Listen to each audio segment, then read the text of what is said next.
The hospital was never truly silent, even at night. Machines beeped, faint footsteps echoed down sterile hallways, and whispers of life hummed from behind closed doors. But the moment the patient was moved to room 13, the air seemed to thicken. The shadows stretched longer. And I swear, though it was faint, I heard the sound of sobbing. Soft, broken, and inhuman. I've been a nurse for over 8 years, and nothing surprises me anymore. I've seen it all. Heartbreaking goodbyes, miraculous recoveries, and the cruel inevitability of death. The hospital was old, a labyrinth of mismatched renovations and dimly lit corridors. The wing where room 13 sat had been closed off years ago, after a fire gutted most of it. Yet, for some reason, they never tore it down. The rumors about room 13 started long before I began working there. A cursed room, they said. Patients who stayed there either left worse off, or didn't leave at all. The wing was supposed to remain sealed. But staffing shortages and overcrowding forced the administration to reopen it temporarily. That's when everything started going wrong. It began with little things. Mr. Valdez, a stroke patient, was the first to be moved into room 13. Within hours, he became delirious, clawing at his IV and muttering about someone watching him from the corner. The security footage showed him staring at the empty wall for hours. When I checked on him, his skin was cold and his eyes were wide with terror.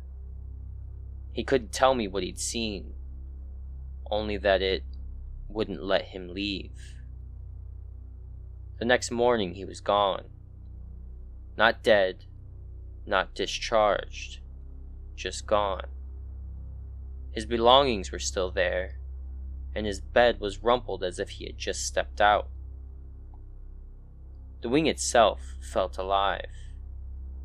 The walls seemed to pulse faintly under the flicker of fluorescent lights, and the faint smell of burnt wood lingered. Even the air was different, dense, as though it resisted your every step.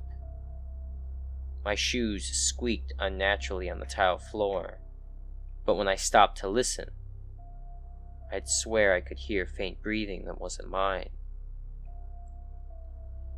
I asked the other nurses if they noticed anything. Some laughed it off, blaming the creaks on the old building. But others avoided my gaze. One whispered, "Stay out of that room. You don't want to know." Over the next few weeks, things escalated.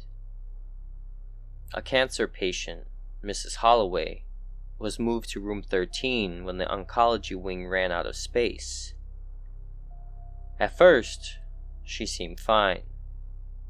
Then, her demeanor changed. She stopped eating, refused her medications, and begged me not to leave her alone. "They feed on you when you're alone," she whispered, clutching my arm. "What feeds on you?" I asked, my voice shaking. "The shadows. They thrive on your misery. They're hungry." When I went home that night, I couldn't sleep. All I could think about was what she said. 2 days later, she was found in a catatonic state, her face frozen in a silent scream. The turning point came with Michael, a young man recovering from surgery. I found him sitting on the edge of his bed, staring at the wall with bloodshot eyes. "It's in the mirror," he said, his voice barely above a whisper. I glanced at the small bathroom mirror. My reflection stared back. But there was something wrong. My face seemed off. The eyes weren't mine. They were hollow, dark pits, and as I stared, the reflection's mouth began to curl into a wide, toothy grin. I stumbled back, and when I looked again, everything seemed normal. That night, Michael coded. We rushed to resuscitate him, but it was too late. As we called his time of death, the lights flickered, and just for a moment, I swear I saw a figure standing in the corner of the room. A gaunt, shadowy figure with glowing eyes. I couldn't let it go. I dug into the hospital's records, desperate to understand what was happening.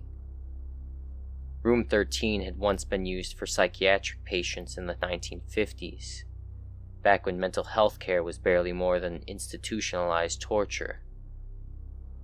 One name stood out: Eleanor Drake, a nurse who had been accused of abusing patients.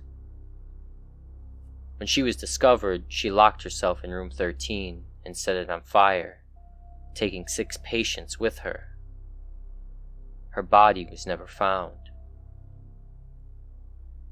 I became obsessed, spending hours researching the phenomenon. The entity wasn't just a ghost. It was something far darker. It thrived on despair, feeding on the hopelessness of patients who were too weak to resist. It wasn't confined to room 13. The room was just its lair, a place where its power was strongest. One night I volunteered to stay late, determined to confront whatever was haunting the wing. Armed with a flashlight and pure adrenaline, I stepped into room 13. The air was freezing, and the shadows seemed to ripple like water. "Show yourself," I demanded, my voice shaking but firm. The room grew impossibly dark, and the shadowy figure emerged, its form twisting and shifting. "You cannot stop me," it hissed. "You're already mine." The despair hit me like a wave, memories of my failures and regrets overwhelming me. I dropped to my knees, tears streaming down my face. But then I remembered Mrs. Holloway's words. They thrive on your misery. With every ounce of strength, I forced myself to think of something happy. My mother's laugh, my dog's wagging tail, the warmth of the sun on my face. The figure screamed, its form dissipating into nothingness. I thought I'd won. The next day, the wing was sealed again, and the administration refused to talk about what happened. But the shadows followed me. I see them in the corners of my apartment, hear faint whispers when I'm alone. And when I look in the mirror, my reflection doesn't always smile back. I didn't defeat it. I brought it with me. So if you ever visit a hospital and they move you to a room with a number scratched off the door, refuse. And if you hear sobbing in the dark, don't follow it. Because some things, once invited in, never leave. The tape was found in the ruins of Blackthorn Asylum, warped and tangled like a web of forgotten voices. When the police finally managed to play it, the recording started with laughter. Light-hearted, familiar. But then the laughter warped, turning into screams. One voice rose above the rest, pleading for help. It was my voice. But I never made that recording. At least, not me. Blackthorn Asylum was a stain on history, a crumbling relic of cruelty buried deep in the woods. Built in the early 1900s, it had once housed the mentally ill, but its methods were barbaric. Electroshock therapy, ice baths, isolation cells.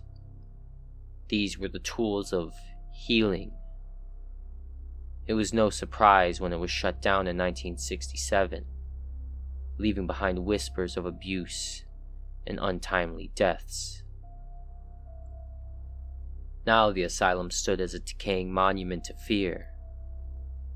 Broken windows stared like blind eyes. Ivy crawled up its walls like veins, and the air around it felt heavy, like it was saturated with the pain of the past. For paranormal investigators like us, it was a gold mine. We were a small crew.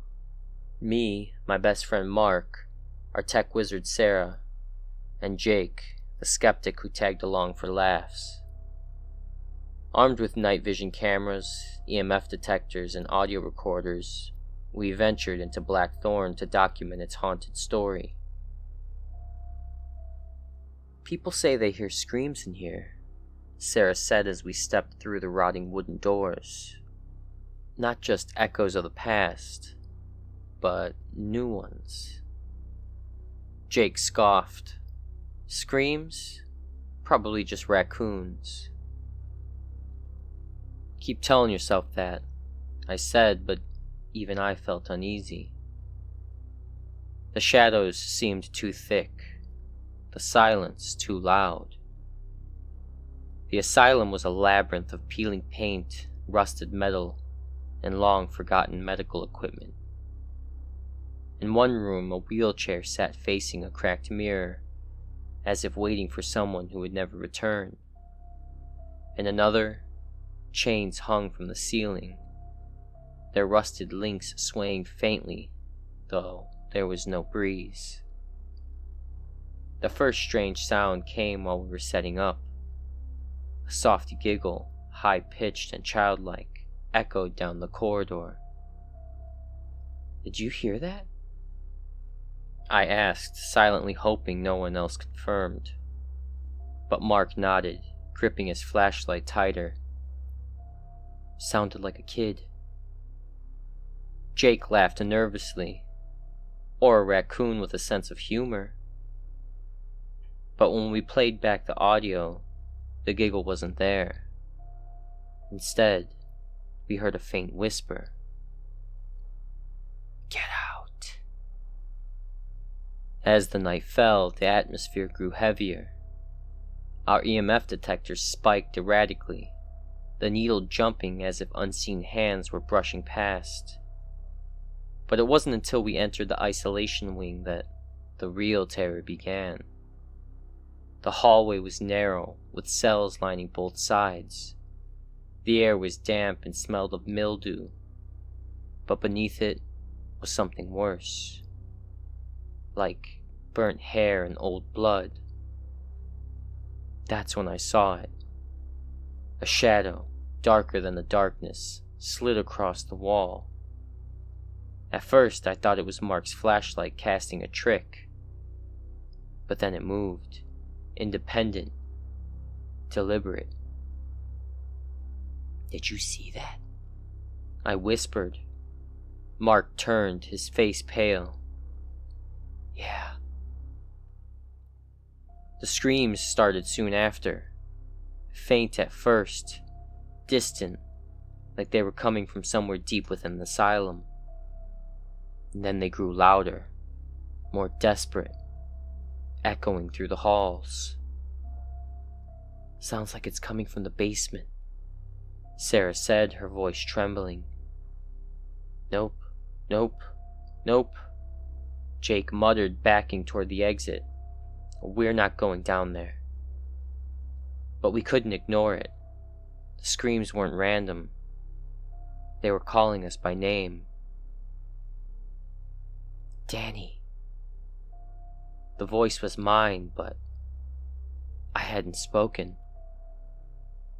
The basement was a nightmare. The air was colder. The walls were slick with condensation. Faint scratching noises came from behind the rusted doors.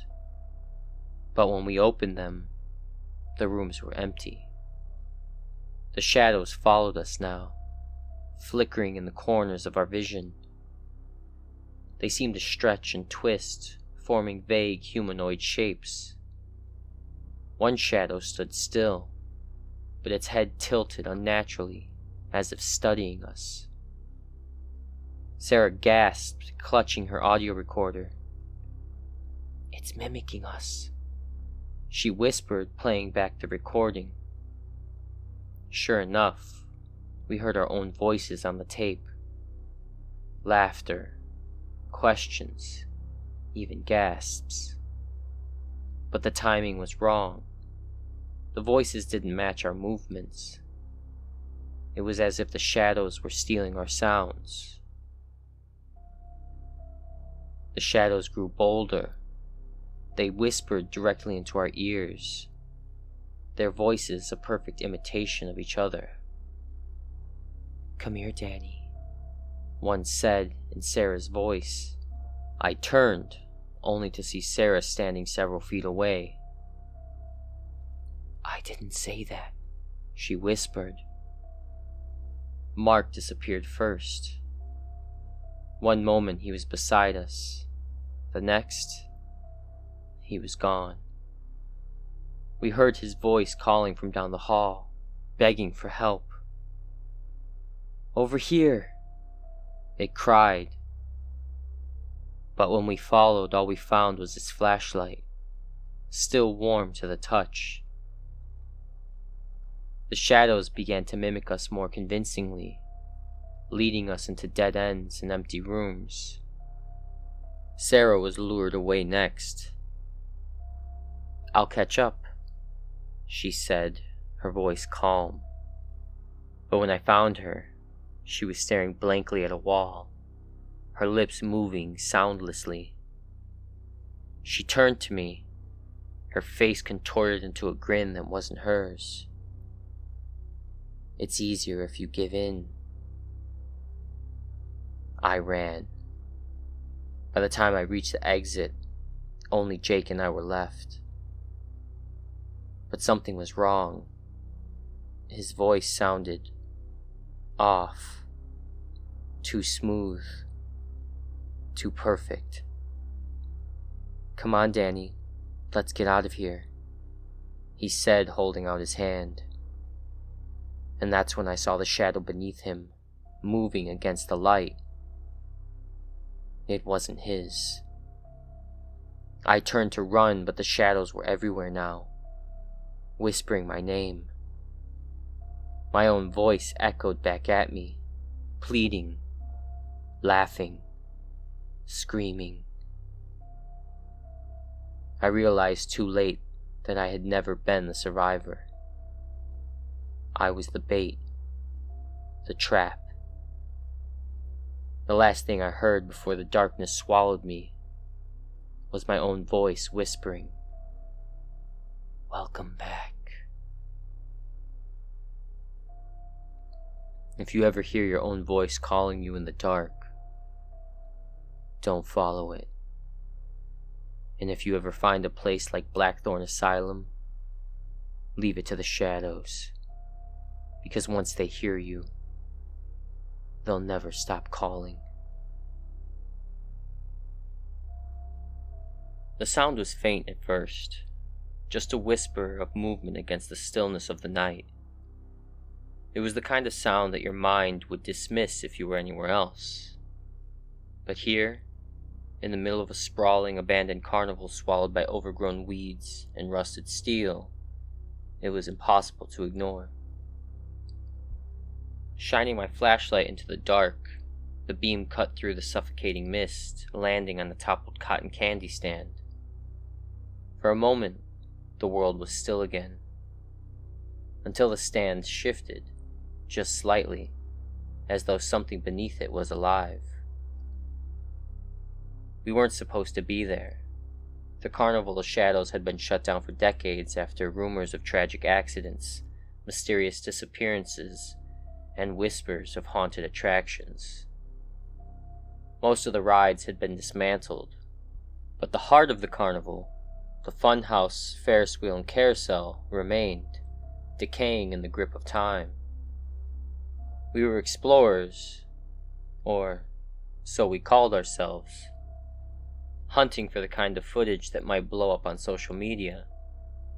The four of us, me, Alex, Riley, and Steph, were thrill seekers with a knack for finding danger where we shouldn't. But tonight was different. The funhouse was the first stop. Its clown-painted exterior had faded into an unsettling gray, but the air around it still pulsed with an unnatural energy. Alex, ever the leader, kicked open the door, revealing a labyrinth of warped mirrors and blinking lights. The mirrors seemed alive, reflecting versions of us that didn't quite move and sync. I caught my reflection grinning when my face was stoic, its teeth sharp and unnatural. Steph screamed behind us. Her flashlight had landed on a mannequin, a child-sized figure with cracked porcelain skin and eyes that seemed too human. The mannequin's head twitched ever so slightly as we moved past it. The carousel sat in the center of the carnival grounds, its once bright horses now peeling and dull. As we approached, the silence became oppressive, pressing against our ears like a vice. Without warning, the carousel creaked to life. The calliope music was warped, playing in a slow, broken cadence. The horses moved, their mouths opening wide as though they were silently screaming. One horse's eye rolled towards us, locking onto me. The control box was shattered, wires spilling out like entrails. Yet, the carousel spun faster, the horses seeming to lurch closer to us with every rotation. And then it stopped. The air was heavy with the scent of burnt sugar and rot. When we turned around, the Ferris wheel was spinning too, its rusted cars screeching in protest. We found the animatronics in the old haunted house ride. They were scattered like forgotten toys. Clowns, skeletal pirates, and snarling wolves. Their joints were rusted, their faces cracked. Yet, as we moved deeper into the ride, they began to hum, their gears groaning to life. The pirate's jaw snapped open. "Stay," it croaked, its voice distorted and echoing. Riley screamed as one of the clowns lunged toward him, its jagged fingers swiping through the air. We bolted, but the animatronics were everywhere now, their lifeless eyes glowing with malevolent light. We became trapped in a loop. No matter where we ran, we ended up back in the same place, at the foot of the carousel. The rides were no longer just machines. They were alive, their rusted limbs moving with impossible grace. The whispers began soon after. At first they were faint, a soft murmuring in the background. But they grew louder, the voices accusing us, mocking us, calling us liars. The memories came in flashes, faint at first, then blindingly clear. Alex wasn't just Alex. He was the strong man from the old freak show. Steph was the fortune teller, her velvet robes replaced by the modern clothes she now wore. Riley had been the carnival's ringmaster, his booming voice now reduced to panicked whispers. And me? I was the clown. I remembered the grease paint, the forced laughter, the chains. The carnival had claimed us long ago, binding us to its rotting heart. We never left. But the truth was undeniable. The animatronics, the rides, the whispers. They weren't attacking us. They were reclaiming us. The last thing I remembered is the carousel. Its warped Calliope music played as the horses lunged forward, dragging us onto the ride. When I opened my eyes again, I was back in the funhouse. But I wasn't myself anymore. My reflection stared back at me, painted in garish makeup. My grin stretched wide. The carnival wasn't abandoned. It was alive. And now, it had new attractions. Us. The explorers were gone. But the show would go on.